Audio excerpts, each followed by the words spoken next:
এই প্রথমবার আমি বাসার সবাইকে আলু পুরি বানিয়ে খাইয়েছি।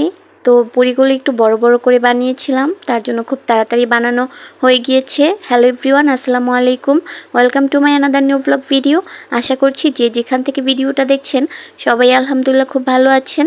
ভিডিওটা ভালো লাগলে স্কিপ না করে সম্পূর্ণ ভিডিওটা দেখবেন। দিন রাতে হঠাৎ করে ঝাল ঝাল কিছু খেতে ইচ্ছে করছিল, তার জন্য মনে হলো যে বাসায় কিছু বানিয়ে খাই। যেহেতু পুরি বানানোর জন্য যা যা লাগে বাসায় সব কিছুই ছিল, তার জন্য ডিসাইড করলাম যে একটু ঝাল ঝাল করে আলু পুরি বানাবো। তো তার জন্য ফার্স্টেই হচ্ছে আমি আলু সিদ্ধ করে আলু ভর্তা বানিয়ে নিয়েছি। তারপরে এখানে হচ্ছে ময়দা আর আটা একসাথে গুলে ওইটা একটা ডো করে নিয়েছি, ওইটা আমি কিছুক্ষণ রেস্টে রেখে দিয়েছিলাম।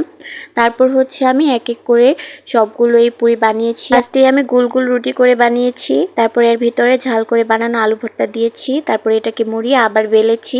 বেলে এই যে এরকম সাইজ করে প্রতিটা পুরি আমি বানিয়েছি।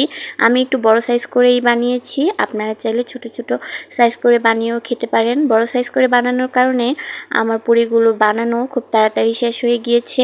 তো তারপর হচ্ছে আমি এটা হচ্ছে ভাজা শুরু করে দেই। যতগুলো পুরি বানানো হয়েছিল সবগুলি আমি এক এক করে ভেজে নিচ্ছিলাম। এখানে হচ্ছে আমি একটা পুরি ভাজার পর দেখছিলাম যে ভিতর থেকে মরিচগুলো বের হয়ে আসছিল, তো তার জন্য ওইগুলো আবার সেকে ফেলে দিয়ে আবার নতুন করে ভাজছিলাম। একা একা সবগুলো পুরি বানিয়েছি, তার জন্য আর ভিডিও করা হয়নি।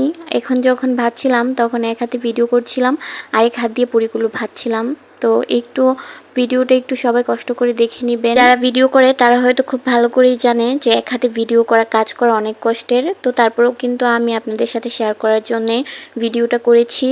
এই ভিডিওটা হয়তো তেমন একটা ভালো হয়নি, তারপর আমি যতটুকু পেরেছি করার চেষ্টা করেছি।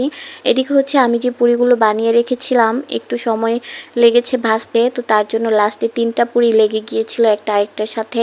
তার জন্য আমি আবার নতুন করে ওই পুরিগুলো বানিয়েছি, সবগুলো পুরি ভেঙে আবার নতুন করে একটা একটা করে পুরি বানিয়েছি। 3টা পুরি বানাতে আমার আবার একটু বেশি সময় লেগেছে, তার জন্য সময়টা একটু বেশি লেগেছিল। তো তারপর হচ্ছে আমি সবগুলো পুরি একসাথে ভেজে এখন হচ্ছে আমি, আম্মু আর আমার ভাই সবাই মিলে বসে খাচ্ছিলাম।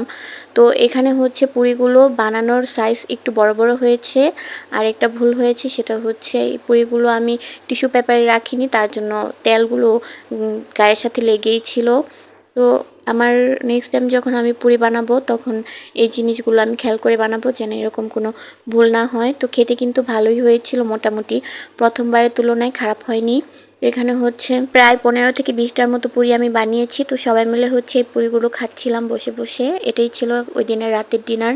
তো পুরিগুলো বানানো কেমন হয়েছে অবশ্যই সবাই কমেন্টের মাধ্যমে জানাবেন। পুরি খাওয়ার পর আম্মু আবার সেমাই রান্না করেছিল, তো ওই সেমাইটা কিছুক্ষণ রেস্টে রেখেছিল। এখন হচ্ছে ওই সেমাইটা আমরা বসে বসে সবাই খাচ্ছিলাম। আমার মেয়ে এই সেমাইটা খুব পছন্দ করেছে, ও অনেকটা সেমাই খেয়েছে। সেমাই খেয়ে ভিডিওটা শেষ করলাম। সবাই ভালো থাকবেন, সুস্থ থাকবেন, আর ভিডিওটা ভালো লাগলে লাইক কমেন্ট শেয়ার করে দিবেন। আল্লাহ হাফেজ।